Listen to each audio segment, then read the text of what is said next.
Bien-aimés dans le Seigneur, très chers frères et sœurs, et vous tous qui nous suivez, de partout où vous êtes, Shalom. Nous voulons commencer notre message de ce jour après un petit moment de trêve, indépendamment de notre volonté, mais nous sommes là parce que le Seigneur l'a ainsi permis et nous lui sommes très reconnaissants et nous le bénissons au nom de notre Seigneur Jésus-Christ. Et vous qui êtes là dans la salle, nous tenons aussi à vous bénir pour votre présence et j'aimerais que nous soyons très attentifs pour pouvoir suivre le message de ce jour. Et avant toute chose, je vais d'abord prier. Béni sois-tu, Seigneur notre Dieu, pour ce temps que tu nous donnes, où nous voulons partager ta parole. Cette parole qui s'est fait chair et qui a habité parmi nous, pleine de grâce et de beaucoup d'autres choses. Nous voudrions que cette parole puisse faire du bien à ton peuple, ceux qui nous suivent en direct et même ceux qui nous suivront de manière indirecte. Laisse que cette parole puisse toucher les cœurs, motiver les gens, le booster à aller davantage de l'avant et à pouvoir te servir avec beaucoup plus d'abnégation, beaucoup de sérieux et beaucoup de détermination. Nous faisons confiance à l'Esprit de Dieu qui est présent en nous et parmi nous pour pouvoir nous utiliser tout simplement comme des serviteurs. Oh Seigneur, merci pour ce temps. Parle-nous, nous t'écoutons au nom de Jésus. Amen. Bien-aimés dans le Seigneur, nous voudrions rentrer dans la pensée de l'année. Comme vous le savez, nous avions momentanément laissé cette pensée pour nous attaquer tous à cette épidémie qui continue encore à ravager ça et là. Mais comme nous devons tous apprendre à vivre avec cette maladie, le Covid-19, donc la Covid-19, nous avons tout intérêt à rentrer maintenant dans la pensée de l'année afin de voir ce que le Seigneur a prévu et préparé pour nous.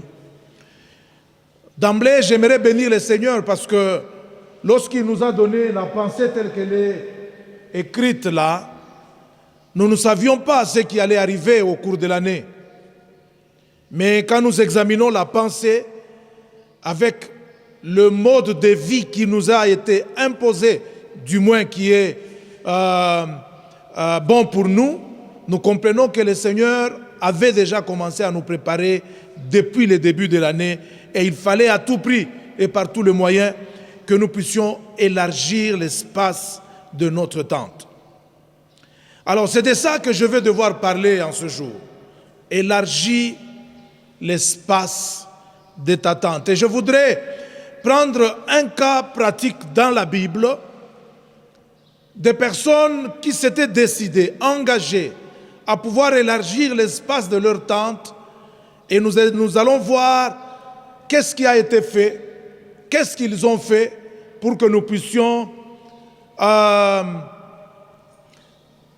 nous adapter ou du moins suivre leur ligne de conduite parce que la Bible dit que tout ce qui a été écrit pour notre instruction. Est-ce qu'on peut dire Amen? Amen. Alors, j'ai deux textes que j'aimerais que nous puissions partager. Le premier, c'est le texte de base de l'année, Ésaïe chapitre 54. Alors, nous prendrons juste un seul verset, le verset 2. Puis après, nous prendrons 2 Rois chapitre 6 et nous lirons du premier verset jusqu'au 7e verset. Ésaïe chapitre 54, le verset 2. La Bible dit ceci. Élargis l'espace de ta tente, qu'on déploie les couvertures de ta demeure. Ne retiens pas, allonge les cordages et affermis tes pieux. 2 Rois chapitre 6, nous lisons à partir du premier verset. La Bible dit, les fils de prophètes dirent à Élisée, voici les lieux où nous sommes assis devant toi est trop étroit pour nous. Allons jusqu'au Jourdain, nous prendrons là chacun une poutre et nous y ferons un lieu d'habitation. Élisée répondit, allez. Et l'un d'eux dit, consens à venir avec tes serviteurs. Il répondit, j'irai. Il partit donc avec eux. Arrivés au Jourdain, ils coupèrent du bois. Et comme l'un d'eux abattait une poutre, le fer tomba dans l'eau. Il s'écria, ah mon Seigneur, il était emprunté. L'homme de Dieu dit, où est-il tombé? Et il lui montra la place. Alors Élisée coupa un morceau de bois, les jeta à la même place et fit surnager le fer. Puis il dit, enlève-le, et il avança la main et le prit. Que Dieu bénisse la lecture de sa parole. Bien-aimés, par la simple lecture déjà de ce texte, je sens mon cœur abonder de joie, parce que ce texte est plein d'enseignements, et nous allons essayer de voir aujourd'hui et dans les semaines qui vont suivre des choses importantes que nous allons tirer au travers de ce texte. Il s'agit en fait de l'élargissement de l'espace de sa tente. C'est de ça que nous sommes en train de parler. Savoir élargir l'espace de sa tente. Et le premier texte nous dit, élargis l'espace de ta tente, qu'on déploie les couvertures de ta demeure, ne retiens pas, allonge le cordage et affermis tes pieux. Nous avons eu beaucoup de temps d'entrer beaucoup plus en profondeur sur ces passages d'Ésaïe chapitre 54, en essayant d'exploiter chaque mot que nous retrouvons dans ce passage et beaucoup plus dans ce verset clé d'Ésaïe 54. Élargir, élargir. Vous savez, il n'y a pas de véritable vie chrétienne sans élargissement. Vous ne pouvez pas vous dire que vous êtes un chrétien vrai lorsque vous êtes toujours confiné, confiné, confiné, confiné, sans jamais vous épanouir et sans jamais vous élargir. La pensée de Dieu, même si nous vivons dans un mode de confinement, comprenez que la pensée de Dieu, c'est de pouvoir nous élargir. Et il veut que nous soyons élargis à tous égards. Sur le plan spirituel, Dieu veut que nous puissions nous élargir. Ça signifie, il veut que nous puissions nous épanouir. Il veut que nous puissions aller de l'avant. Il veut que nous puissions exceller. Bien-aimés, une vie chrétienne monotone, confinée, de sur place, c'est une vie chrétienne morose. Et ce qui est morose, qui reste stagnant, finit toujours par dégager de mauvaises odeurs. C'est pour cela que vous entendez des propos du genre, si ce chrétien va au ciel, moi aussi j'irai au ciel. J'ai même entendu un musicien mondain dire ça. Vous savez, tout ça c'est dû à quoi? Parce qu'on s'est dit enfant de Dieu, on s'est dit serviteur de Dieu, mais on ne se donne pas la peine de s'élargir, d'élargir l'espace de sa tente, de s'épanouir, d'évoluer, de grandir, d'atteindre la maturité. Écoutez, ne soyez pas un chrétien qui est toujours bébé spirituel, qu'on doit toujours porter, qu'on doit toujours entretenir, pour qui l'on doit toujours prier. Mais quand est-ce que toi aussi tu prieras pour les autres? Qu'on doit toujours exhorter pour prier, exhorter pour lire la Bible, exhorter pour faire du bien aux autres. C'est quel genre de vie chrétienne ça? Bien-aimés, la vie chrétienne, c'est aussi une vie qui nous demande d'être totalement libérés de toutes sortes de prisons, parce que le verbe élargir dans une autre dimension signifie libérer des prisons. Oh, c'est là que j'aimerais dire à tous ceux qui sont encore esclaves de ceci ou de cela. Il y a des gens qui sont esclaves de certaines addictions. Ils sont tellement attachés à certaines choses, à telle enseigne qu'ils ont du mal à pouvoir s'en libérer. Je prendrai juste le cas, par exemple, des téléphones ici. Des téléphones. Nous, quand nous avions été trop jeunes et enfants, là, nous avons vécu sans téléphone. La vie était normale. Mais aujourd'hui, il y a des gens qui trouvent que sans téléphone, ils ne peuvent pas vivre. C'est une possession. D'ailleurs, je ne sais pas si ça existe. J'aurais voulu qu'il y ait aussi des journées sans téléphone. Je crois qu'il y en a. Journée internationale sans téléphone. Mais il faut voir certaines personnes, comment elles vont souffrir dans ces genres de journées. Bien-aimé, ne sois pas esclave de ton téléphone. Il faut être libre. Par moment, quand c'est le temps de prier, parce qu'il est sur, je ne sais pas moi, en train de...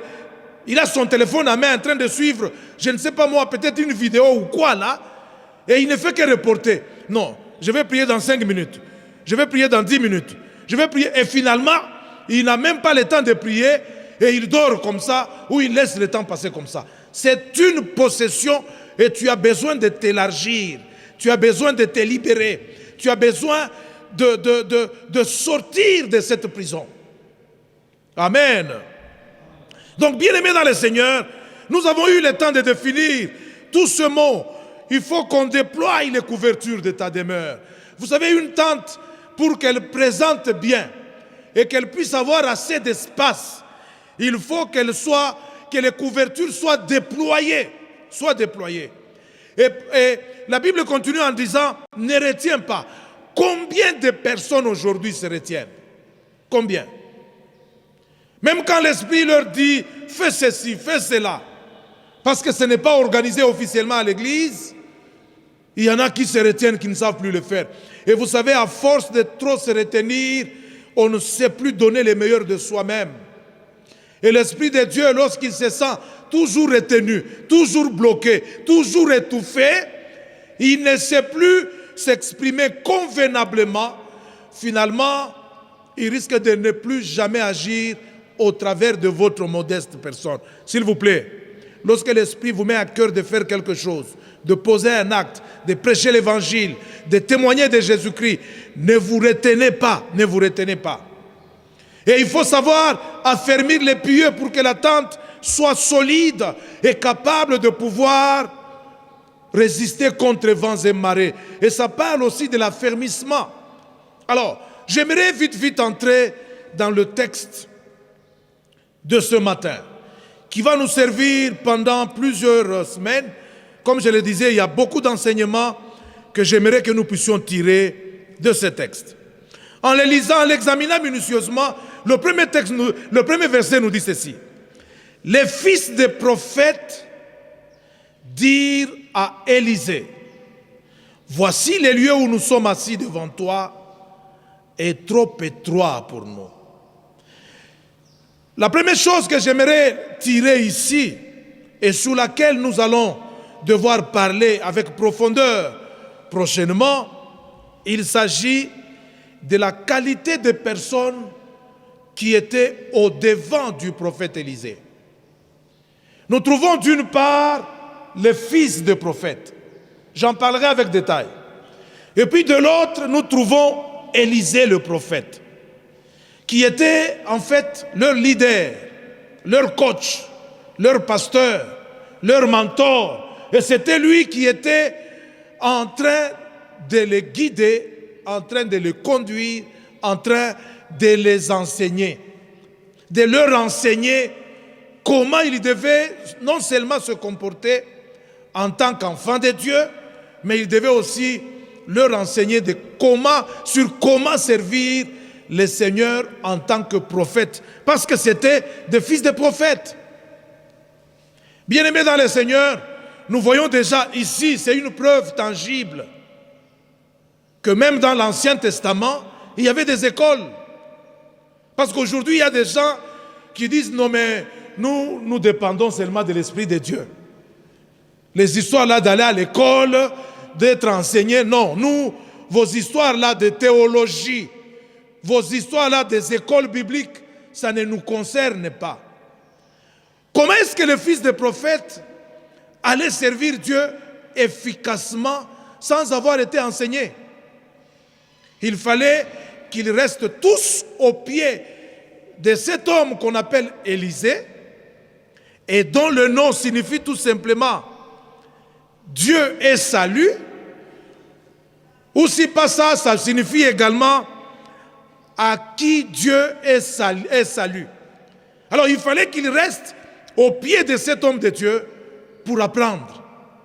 C'est que Élisée, vu son expérience, son expertise, les expériences qu'il avait déjà faites avec le Seigneur, le temps qu'il avait déjà mis dans le ministère, les connaissances qu'il avait, l'ancienneté aussi, ces choses-là lui avaient vraiment donné un peu de supériorité et l'occasion de pouvoir encadrer, enseigner le fils de prophète.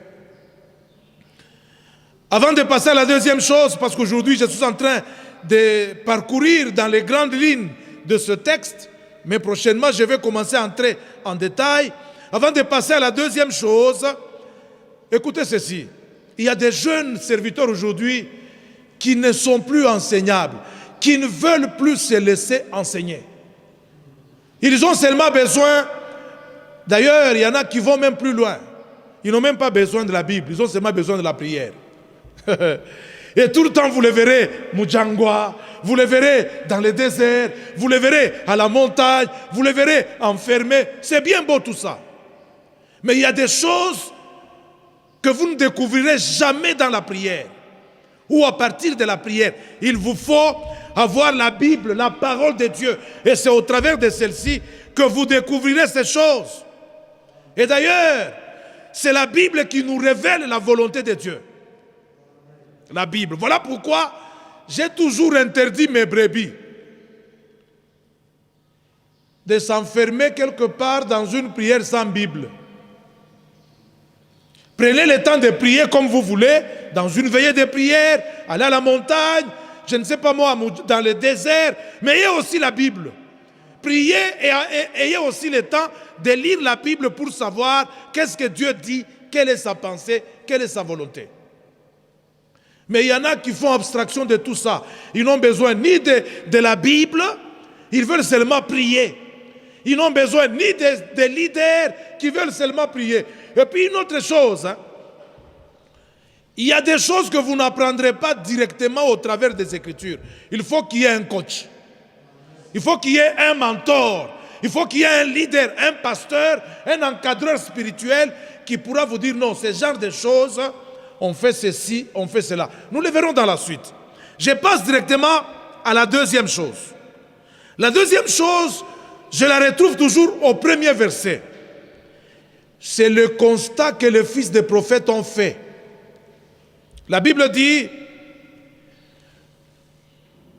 dans la partie B du premier verset, « Voici les lieux où nous sommes assis devant toi, et trop étroits pour nous. » C'est qu'ils étaient à un endroit vraiment confiné.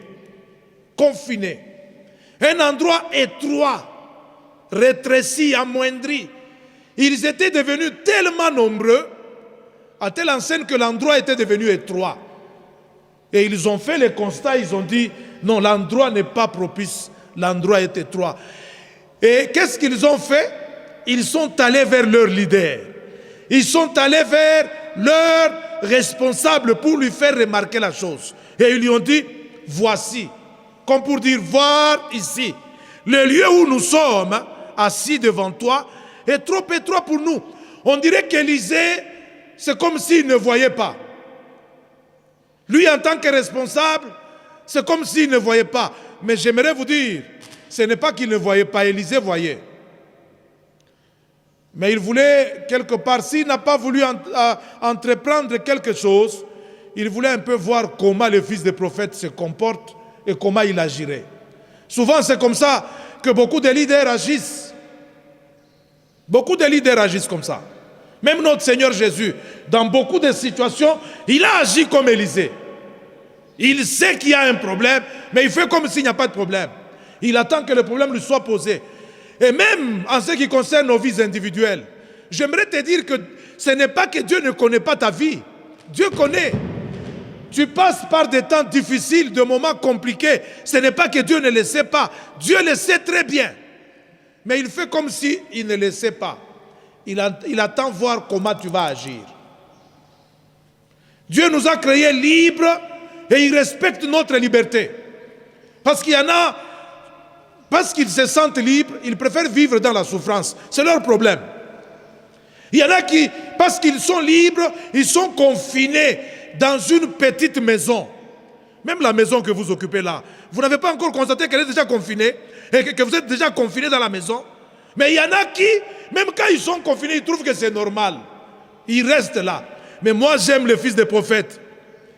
Quand ils ont constaté qu'il y avait quelque chose qui n'allait pas, ils n'ont pas gardé la bouche. S'il vous plaît, bien-aimés, ne garde pas silence lorsque tu constates qu'il y a quelque chose qui ne va pas. Amen. Apprends à ouvrir la bouche et à parler.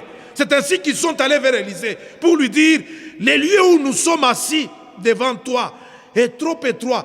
On dirait qu'ils étaient en train de lui faire remarquer ça. Ne trouves-tu pas que cet endroit est vraiment étroit pour nous? Donc, ils ont fait le constat et ils en ont parlé. Avant de passer à la troisième chose, quel est le constat que vous faites de votre vie, de votre société, de votre famille, de votre entreprise, de votre ministère? Quel est le constat que vous faites ce matin?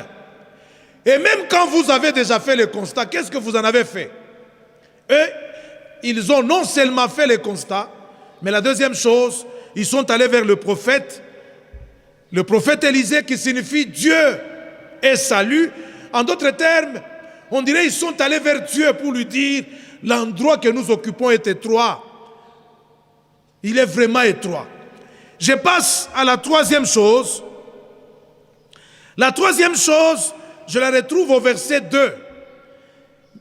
Parce qu'ils ont fait un constat, ils ont immédiatement proposé une solution.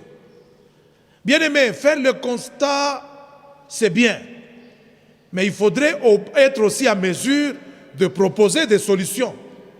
Vous savez, quand un homme responsable ne se plaint pas, un ministre de Dieu ne doit pas être plaintif. Un ministre de Dieu doit savoir donner des solutions. Je vois un sens de responsabilité dans les chefs de ces jeunes prophètes, les fils de prophètes. Ils ont fait le constat, mais ils ont aussi proposé une solution. Amen. Dieu n'est pas là seulement pour nous imposer ce qu'il veut. Non, Dieu par moment, parce qu'il nous a donné une tête, son esprit est à nous, il veut aussi parfois que nous puissions lui faire certaines propositions. Et c'est ainsi qu'ils ont dit, au verset 2, allons. Il parle dans le nous là, de majesté, nous tous, y compris les prophètes et eux. Ils disent, allons jusqu'au Jourdain, nous prendrons là chacun une poutre et nous nous y ferons un lieu d'habitation. Écoutez la suite. Quand ils ont parlé, ils ne voulaient pas aller seuls. Ils voulaient que le prophète Élisée aille aussi avec eux. Mais regardez l'attitude du prophète. La dernière partie du verset 2 nous dit, Élisée répondit, allez. Et pourtant ils ont dit, allons. C'est-à-dire, nous les fils de prophètes, mais aussi toi qui es notre leader, toi qui es notre mentor, toi qui es notre pasteur, toi qui représentes Dieu parmi nous, nous voulons aussi aller avec toi. Mais Élisée, sage qu'il était, un grand enseignant qu'il était, il a adopté une stratégie ici, il les a piégés. Il leur a dit, allez-y.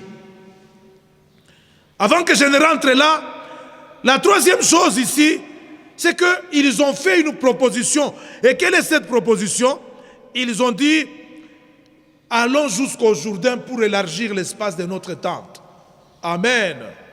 Bien-aimés dans le Seigneur, Dieu veut que vous puissiez élargir l'espace de votre tente.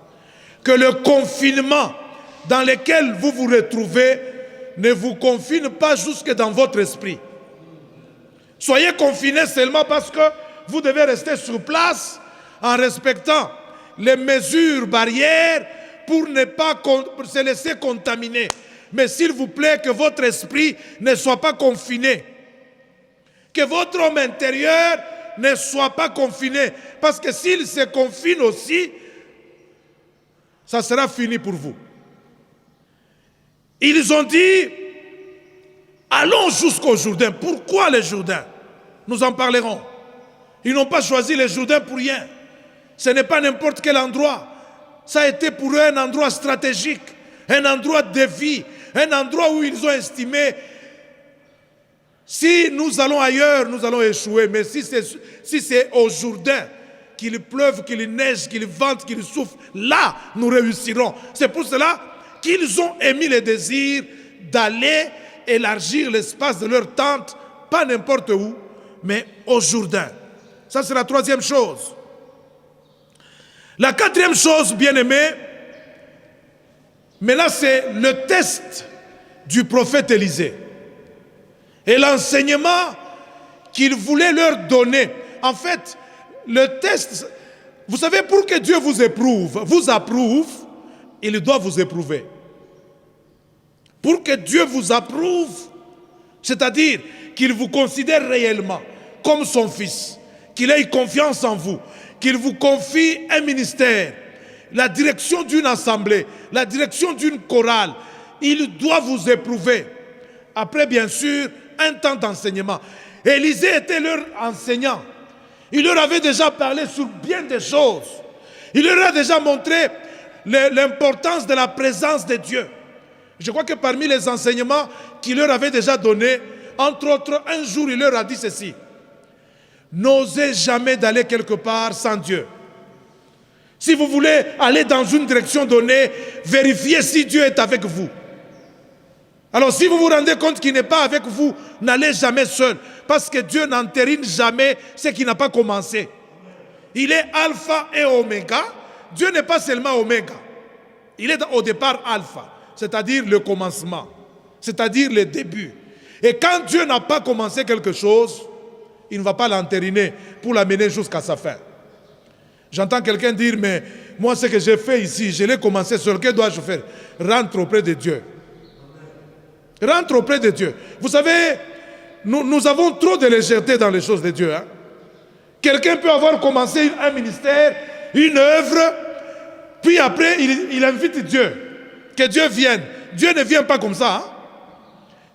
Dieu n'entérine pas ce qu'il n'a pas commencé.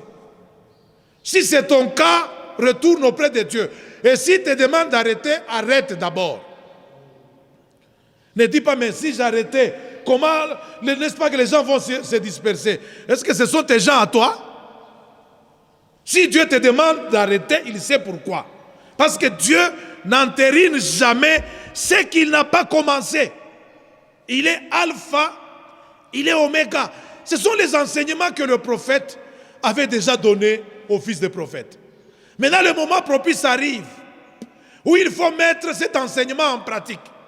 Il leur dit, et ils sont allés les voir pour lui dire, nous voulons aller avec vous jusqu'au Jourdain. Alors le prophète les regarde et dit, c'est une occasion pour vérifier s'ils ont assimilé la matière. Amen. Il leur dit, allez-y, puisque vous voulez aller jusqu'au Jourdain, allez-y. Bien-aimés, nous serons toujours soumis au test. Si nous voulons passer d'une étape inférieure vers une étape supérieure.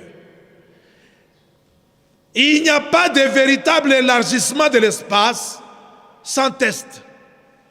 Dieu te soumettra au test. Il va vérifier si tu es capable de devenir le pasteur d'une église de 5000 membres. Le pasteur d'une église de 100 membres. Le pasteur d'une église de 1000 membres. S'il se rend compte que tu n'es pas encore capable, il ne t'en donnera pas.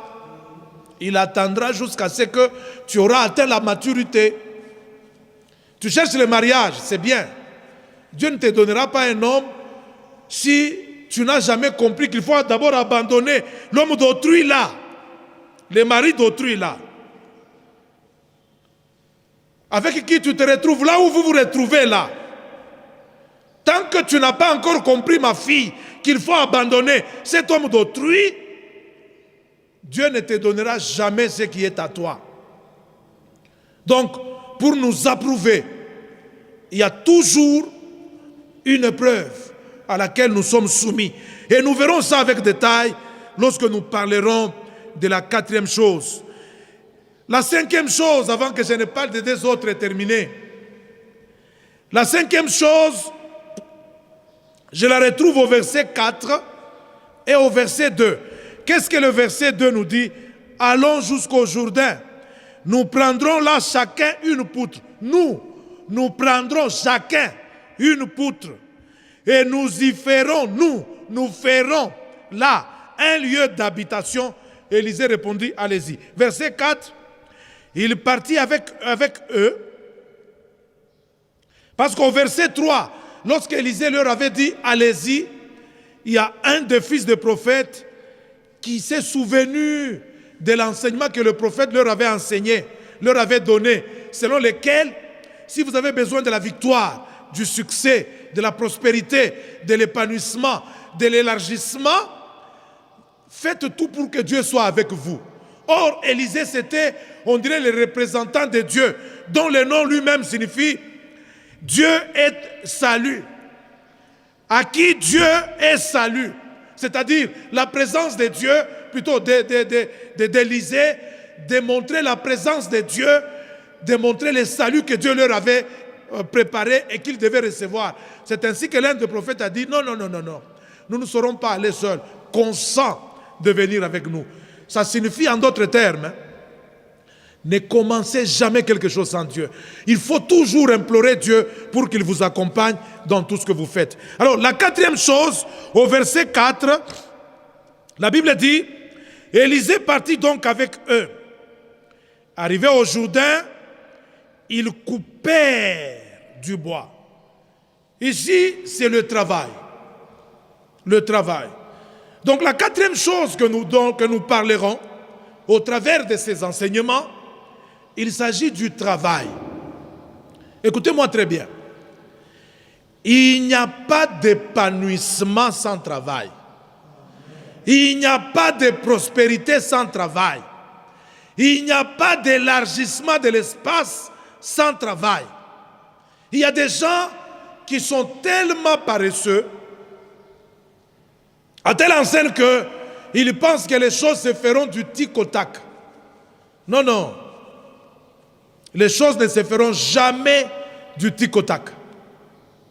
Il faut un travail. Et c'est là qu'il faut apprendre à travailler. C'est-à-dire à se dépenser sur le plan spirituel, à se dépenser sur le plan physique, à se dépenser sur le plan financier, parce que le travail va nous exiger des efforts spirituels. Le travail va nous exiger des efforts physiques. Le travail va nous exiger des efforts financiers. Et là où on n'a pas compris ça, malheureusement, il n'y a pas d'épanouissement. Il n'y a pas d'évolution. Il n'y a pas d'élargissement. Parce qu'il y a des gens qui ne veulent pas se déployer à tous égards. Je ne suis pas contre la prière. Mais la prière à elle seule ne suffit pas pour que vous soyez élargis. Parce que si la prière était suffisante et que nous n'avions besoin que de la prière, alors pourquoi nous envoyons nos enfants à l'école? Puisque vous dites que la prière est suffisante, prions seulement pour les enfants, gardons-les à la maison, c'est tout. Par la prière, ils seront intelligents, par la prière, ils vont apprendre les choses. Donc c'est pour dire, la prière n'est pas suffisante. En dehors de la prière, il faut des efforts parfois manuels. Quand on doit ériger un temple comme le nôtre ici, il faut des efforts physiques. Savoir transporter les briques, savoir transporter les sables, savoir transporter ceci ou cela, un effort physique. Mais l'effort physique ne suffit pas aussi. Il faut qu'il y ait aussi les efforts financiers. Parce que les sables, vous n'allez pas aller les creuser vous n'irez pas les creuser dans la carrière. Les briques, vous n'allez pas les acheter avec la prière. Il faut débourser de l'argent. Donc, nous parlerons aussi de toutes ces choses. Le travail spirituel, le travail physique, manuel, et puis le travail financier, les efforts financiers. Et nous aurons besoin de toutes ces choses pour pouvoir nous épanouir convenablement. La sixième chose que je retrouve dans le texte, c'est au verset 5 et au verset 6. Écoutez, la Bible dit, « Et comme l'un d'eux abattait une poutre, le fer tomba dans l'eau. Et il s'écria, « Ah, mon Seigneur, il était emprunté. » L'homme de Dieu dit, « Où est-il tombé ?» Et il lui montra la place. Alors Élisée coupa un morceau de bois et jeta à la même place, et le jeta à la même place et fit surnager le fer. Donc quand ils sont arrivés au Jourdain, ils étaient tous concentrés. Chacun a coupé la poutre, a taillé la poutre pour qu'elle soit bien présentable, afin qu'elle soit placée dans le temple, au temple qu'ils étaient en train d'élargir, de construire. Et pendant que l'un d'eux était en train de travailler avec sa hache, la Bible dit, et le fer tomba dans l'eau. Et il s'écria, « Ah, mon Seigneur, il était emprunté. » Bien-aimé, lorsque je vais atteindre ce point, ça sera l'apothéose de ce message. C'est pour cela que je vous prierai de me suivre très attentivement, pas à pas. Quand je vais atteindre la sixième chose, le fer qui était tombé dans l'eau, c'est là que le Seigneur m'a aidé à découvrir beaucoup de choses que nous allons devoir partager avec vous. D'entrée de jeu, j'aimerais vous dire ceci. Une hache, pour qu'elle soit véritablement hache, il faut qu'elle ait deux parties. Il y a le manche et le fer. La partie très essentielle d'une hache, c'est la partie métallique, le fer. Parce que c'est avec le fer que l'on peut couper le bois. J'ai utilisé, et même aujourd'hui, j'utilise les haches, j'en sais quelque chose. Donc je parle avec toute aisance parce que je comprends ce que je dis. Si vous voulez couper rapidement un arbre avec une hache, il faut que la hache soit tranchante. Qu'elle soit vraiment, et puis qu'elle soit bien attachée aux manches. Et quand il n'y a pas une bonne adhérence, en Swahili nous disons, abingia n'est bien. Il est qui parle de comme il faut, qu'on mange, et qu'il y a un jeu, pendant que vous travaillez, vous ne serez pas efficace. Vous fournirez beaucoup d'efforts pour un moindre résultat. Mais quand il y a une bonne adhérence entre la partie métallique et le manche en bois, par exemple, en tout cas, vous fournirez moindre effort pour de grands résultats. Qu'est-ce qui a fait tomber la partie métallique? C'est le fait que l'adhérence n'était pas bonne. Amen. La partie métallique n'était pas... Donc le manche n'entrait pas très bien dans la partie métallique. Et par conséquent, à cause du jeu qu'il y avait, l'homme a utilisé toute sa force pour taper sur l'arbre, la poutre, et la partie métallique s'est détachée. Qu'est-ce que cela signifie pour nous? Écoutez, l'œuvre de Dieu ne se fait jamais par n'importe quel moyen. L'œuvre de Dieu se fait par Dieu lui-même. Amen. C'est Dieu lui-même qui fait son œuvre. Et il l'a fait comment? Au travers de son Esprit Saint qui donne l'onction aux hommes. Alors le fer, c'est l'image de l'onction du Saint-Esprit. Et le manche, c'est l'image des hommes que nous sommes. Alors pour que nous soyons efficaces et capables de faire l'œuvre de Dieu comme il faut que nous les humains, nous soyons bien attachés à l'Esprit de Dieu.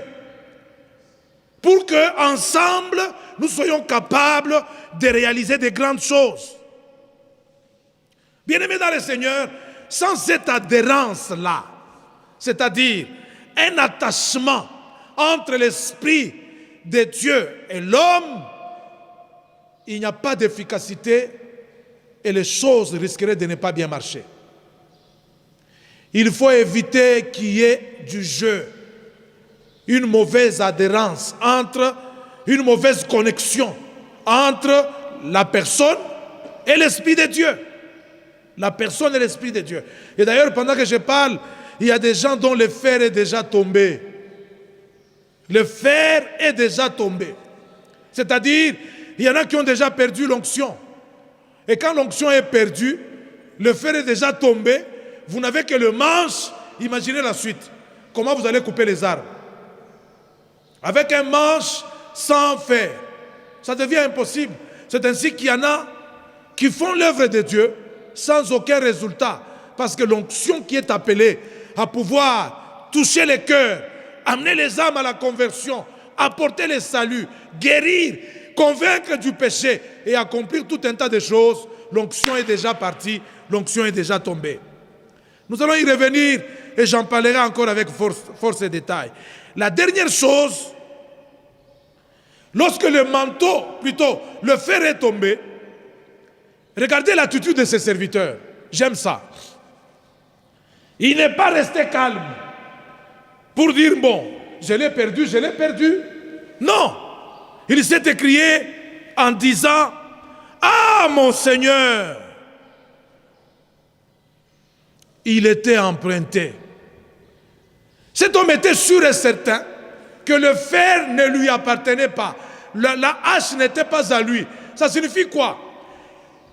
La puissance qui nous permet de gagner les âmes, de sauver les âmes, de guérir, de convaincre les gens du péché, ne nous appartient pas. C'est quelque chose qui nous a été prêté par Dieu. L'onction du Saint-Esprit, ce n'est pas pour nous. L'homme ici était conscient, il a dit, ah mon Seigneur, il était emprunté. Malheureusement, il y a des gens, même quand ils perdent certaines choses dans leur vie, ils restent normaux. Normaux, comme s'ils n'ont rien perdu. Cet homme, lui, n'a pas été comme ça. Dès que la hache est tombée, il s'est dit, c'était emprunté, et il a crié pour que la chose lui soit retrouvée. Finalement, l'homme de Dieu lui pose la question, je termine par là. Où est-il tombé? Amen. L'homme avait besoin que le fer soit repêché. Mais, c'est-à-dire qu'il y a un miracle pour repêcher le fer. Mais pour que le miracle-là s'accomplisse, que le fer soit repêché, l'homme de Dieu, prophète Élisée, lui pose la question, où est-il tombé? Il devait en fait indiquer l'endroit. Et la Bible dit, il montra l'endroit. Et c'est à cet endroit-là qu'Élisée a coupé le morceau de bois qu'il a jeté là. Et après avoir jeté au même endroit, un miracle s'est accompli. C'est-à-dire, le fer a été attiré par le morceau de bois. Et le bois, j'en parlerai aussi parce que c'est très important, ni plus ni moins, c'est le symbole du bois de Calvaire, le bois par lequel nous avons été réconciliés avec Dieu. Vous savez, enlever le bois de la Bible, c'est enlever le salut complet et total. Parce qu'il n'y a pas de salut sans la croix. La croix, c'est le lieu de la rencontre de Dieu avec son peuple. Dieu n'a pas sauvé les hommes autrement, si ce n'est qu'en passant par le bois. Donc, c'est le même bois. Ici, qui n'est qu'une préfiguration du véritable bois que nous verrons, qui viendra dans la nouvelle alliance. Et c'est le bois là que le prophète a utilisé. Et vous savez, je termine en vous disant, si le prophète Élisée n'était pas là, comme la chose était d'autrui, les jeunes serviteurs allaient souffrir. Ils allaient commencer à se battre parce qu'il fallait trouver la solution, c'est-à-dire récupérer le fer parce qu'il était à autrui. Mais heureusement, le vieux prophète était là. L'homme plein d'expérience, qui connaissait aussi même l'avènement de la croix. Et c'est pour cela que la Bible dit, il coupa simplement un morceau de bois, il le jeta à l'endroit et un miracle s'est accompli. Vous avez besoin d'un miracle? Dites d'abord au Seigneur par où vous êtes tombé. C'est alors que vous expérimenterez le miracle. Et quand le fer avait été repêché, Élisée lui a dit, bon, le fer est là, et il fallait simplement que cet homme tende sa main et récupère le fer. Ça signifie en d'autres termes, ne soyez pas là seulement pour prier. Après avoir prié, il faut recevoir. La Bible dit, on donne à celui qui demande. Tu as déjà demandé, mais reçois, non? Il y a des gens qui ont déjà prié, mais qui ne veulent pas recevoir, qui continuent toujours à prier. Je suis là pour te dire, si tu as déjà prié, reçois. Reçois ce que tu as demandé au Seigneur au nom de Jésus. Donc voilà un peu, bien-aimés dans le Seigneur, les grandes lignes des enseignements que nous allons essayer de donner dans la suite. Et je vais essayer d'entrer dans ces 7 choses beaucoup plus en détail, en profondeur, afin de tirer tous les enseignements que le Seigneur a prévus et préparés pour nous.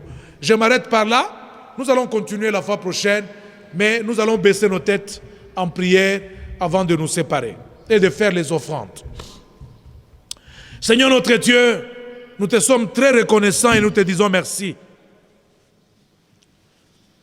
Merci parce que tu voudrais à tout prix que nous puissions élargir l'espace de notre tente. Nous te demandons de nous aider pour que tous ces enseignements suivis, toutes ces choses que nous avons données, Seigneur, nous puissions les mettre en pratique dans notre vie.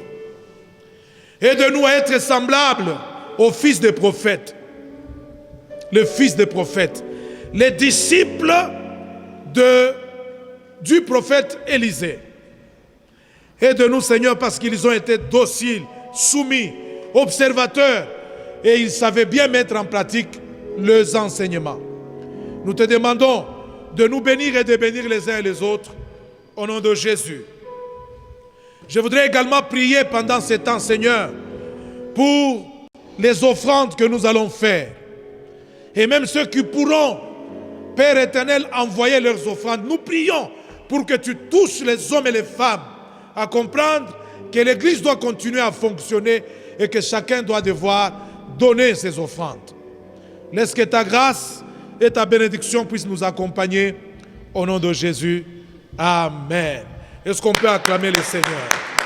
Trouvez le mercredi pour l'enseignement de l'étude biblique, le vendredi pour la prière et le dimanche prochain, nous allons continuer avec cet enseignement. Que Dieu vous bénisse. Mais j'en profite pour vous dire que l'épouse de notre frère Daniel Lungeni a connu une intervention chirurgicale hier. Nous bénissons le Seigneur parce que tout s'est bien passé. Elle s'était même réveillée après l'intervention et nous bénissons le Seigneur pour ça. Merci.